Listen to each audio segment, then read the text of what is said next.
بسم اللہ الرحمن الرحیم رب اشرح لی صدری ویسر لی امری واحلل عقدۃ من لسانی یفقہوا قولی۔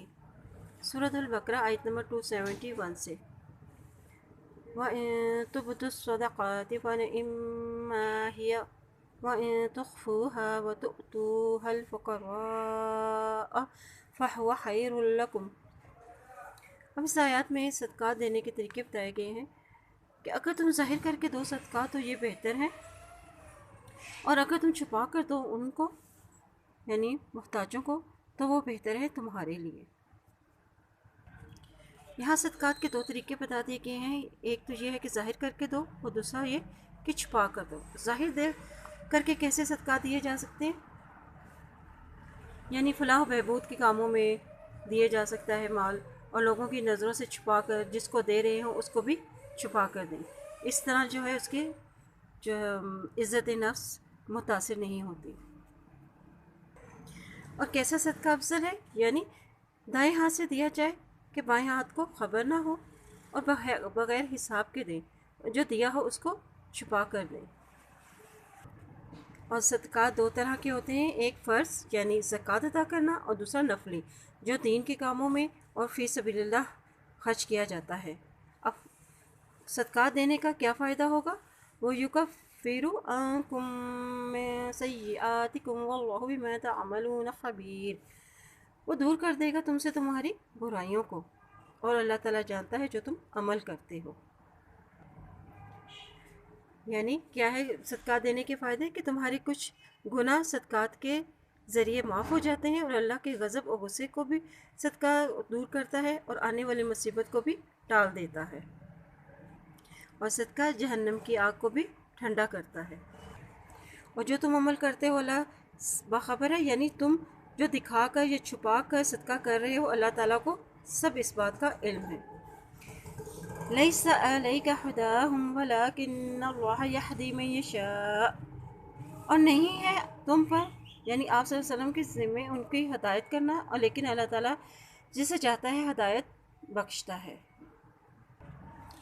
وما تنفقوا من خیر فلانفسکم، اور جو بھی تم خرچ کرو گے مال میں سے تو وہ تمہارے ہی اپنے نفسوں کے لیے ہے، یعنی اس کا فائدہ تمہیں ہی ہوگا۔ وما تنفقون الا ابتغاء وجہ اللہ، اور صدقات کرنے کا اصل مقصد کیا ہونا چاہیے؟ اللہ کی رضا حاصل کرنے کے لیے خرچ کرنا چاہیے۔ وما تنفقوا من خیر یوفی الیکم وانتم لا تظلمون، اور بھی جو بھی تم خرچ کرو گے مال میں سے تو تمہیں پورا کر کے دیا جائے گا، تمہاری طرف لوٹایا جائے گا، اور تم ظلم نہ کیے جاؤ گے، یعنی تمہارے حق میں کوئی کمی نہیں کی جائے گی۔ اس کا شان نزول یہ ہے کہ مسلمان اپنے مشرک رشتہ داروں کی مدد کرنا جائز نہیں سمجھتے تھے، وہ چاہتے تھے کہ وہ مسلمان ہو جائیں، اور اللہ تعالیٰ نے فرمایا کہ ہدایت کے راستے پر لگانا یہ صرف اللہ ہی کے اختیار میں ہے۔ اور دوسری بات یہ ارشاد فرمائی کہ جو بھی تم خرچ کرو گے اس کا تمہیں پورا پورا اجر دیا جائے گا، جس سے معلوم ہوا کہ غیر مسلم رشتہ دار کے ساتھ بھی صلہ رحمی کرنا باعث اجر ہے۔ تاہم زکوٰۃ صرف مسلمانوں کا حق ہے، اور یہ کسی غیر مسلم کو نہیں دی جا سکتی۔ اب پھر زکوٰۃ کن لوگوں کو دی جائے، یہ اگلی آیات میں بتایا گیا ہے۔ للفقراء الذین احصروا فی سبیل اللہ لا یستطیعون ضربا فی الارض یحسبهم الجاہل اغنیاء من التعفف، یعنی صدقات کے مستحق وہ غربا ہیں جو اللہ کی راہ میں روک لیے گئے، جو ملک میں چل پھر نہیں سکتے،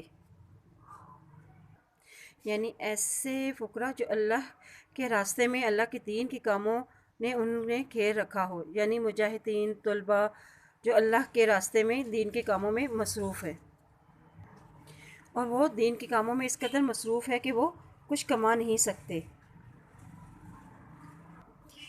اور جاہل یعنی بے خبر، جاہل لوگ یہ سمجھتے ہیں کہ ان کو کسی چیز کی کوئی ضرورت ہی نہیں ہے۔ تعرفهم بسیماہم، تم پہچان لو گے ان کو ان کے چہروں کے سے، پیشانی سے۔ لا یسألون الناس الحافا، وہ لوگوں سے لپٹ لپٹ کر نہیں سوال کرتے.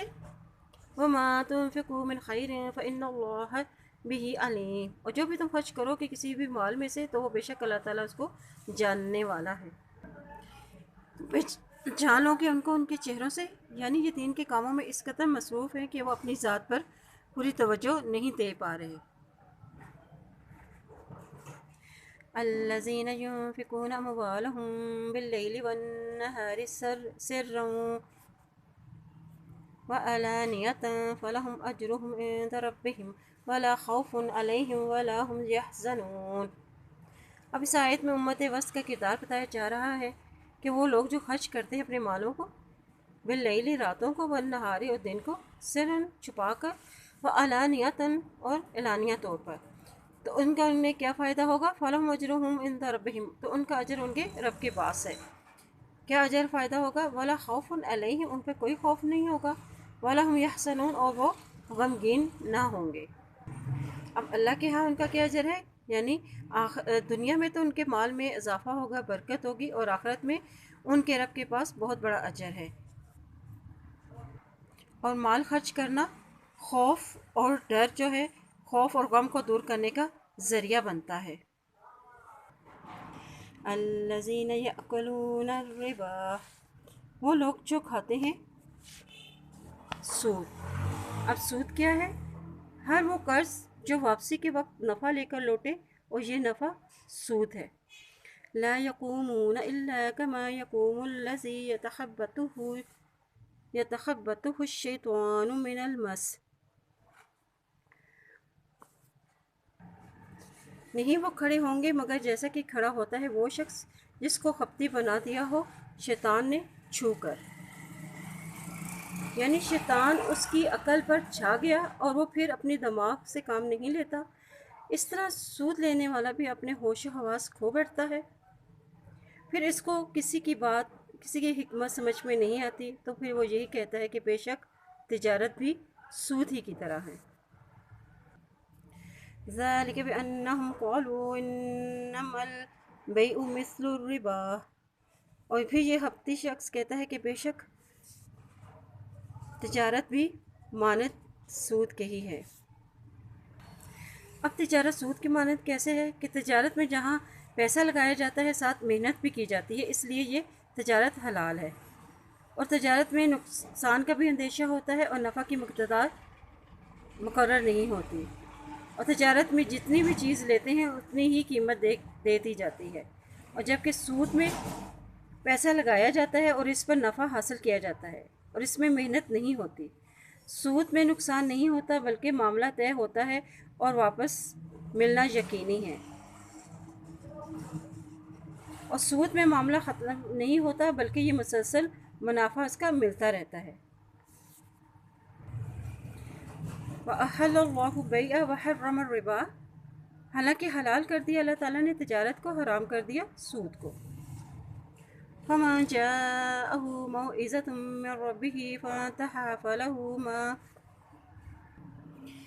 مَا سَلَفَ وَأَمْرُهُ إِلَى اللَّهِ وَمَنْ عَادَ فَأُولَٰئِكَ أَصْحَابُ النَّارِ هُمْ فِيهَا خَالِدُونَ.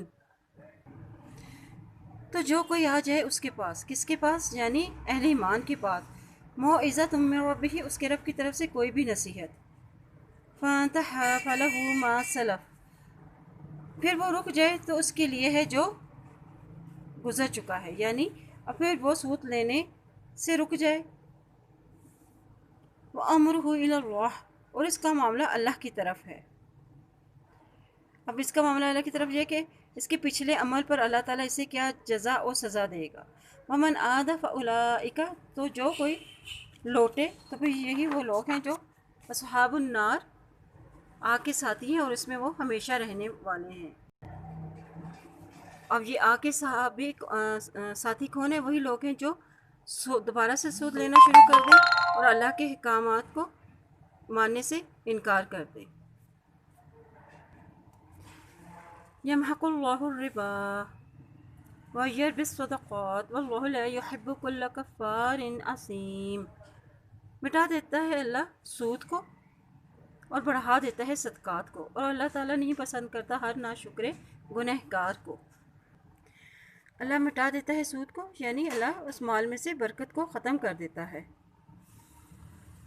اور بڑھا دیتا ہے صدقات کو، کیونکہ صدقات میں حقیقی فائدہ ہوتا ہے دنیا اور آخرت کا۔ صدقات سے انسان کی اخلاقی اور روحانی تربیت ہوتی ہے، اور معاشرے میں خوبصورت تعلقات کو فروغ ملتا ہے، اور صدقات معاشرے کی خوشحالی کا بھی ذریعہ بنتا ہے۔ واللہ لا يحب کل کفار اثیم، اور اللہ تعالیٰ پسند نہیں کرتا ہر کفار اور گنہگار کو۔ گنہگار شخص کون ہے؟ وہی سودی شخص جس کے پاس ضرورت پوری کرنے کے لیے رقم تھی، لیکن اس نے اسے اللہ کی راہ میں خرچ نہ کیا ہو۔ ان الذين آمنوا وعملوا الصالحات واقاموا الصلاة وآتوا الزكاة لهم اجرهم عند ربهم ولا خوف عليهم ولا هم يحزنون۔ بے شک وہ لوگ جو ایمان لائے ہیں اور انہوں نے نیک عمل کیے اور انہوں نے قائم کی نماز کو ادا کی، زکوٰۃ، ان کے لیے ان کا اجر ان کے رب کے پاس ہے، نہ خوف ہوگا ان پر اور نہ ہی وہ غمگین ہوں گے، اور یہ اجر انہیں ان کے ایمان اور عمل صالح کی وجہ سے انہیں عطا کیا جائے گا۔ یا ایھا الذین آمنوا اتقوا اللہ وذروا ما بقی من الربا ان کنتم مؤمنین۔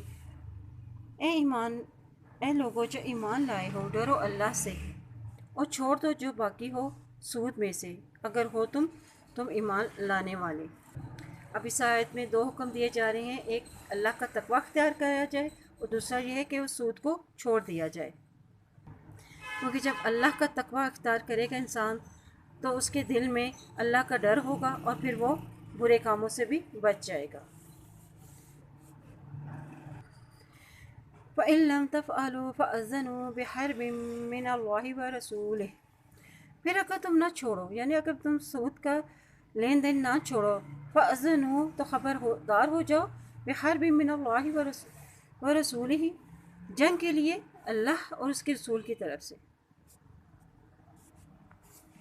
وَإِن تُبْتُوا فَلَكُمْ رُءُوسُ أَمْوَالِكُمْ لَا تَظْلِمُونَ وَلَا تُظْلَمُونَ۔ اور اگر تم توبہ کر لو تو تمہارے لیے ہے اصل اور تمہارے مالوں کا، نہیں تم ظلم کرو گے اور نہ تم ظلم کیے جاؤ گے۔ اب یہ ایسی سخت وعید ہے جو کسی کے ایسی وعید ہے کہ اس کے لیے حضرت عبداللہ بن عباس رضی اللہ عنہ نے فرمایا کہ اسلامی مملکت میں جو شخص سود چھوڑنے پر تیار نہ ہو تو خلیفہ وقت کی یہ ذمہ داری ہے کہ وہ اس سے توبہ کرائے اور باز آنے کی صورت میں اس کی گردن اڑا دے۔ نہ تم ظلم کرو، اس سے مراد ہے کہ سود کی رقم واپس نہ لو، اصل مال ہی واپس لو جو تم نے اس کو قرض دیا ہے۔ وَلَا تُظْلَمُونَ اور نہ تم ظلم کیے جاؤ گے، یعنی تمہارا مال اصل مال ہی واپس تمہیں مل جائے گا۔ وَإِن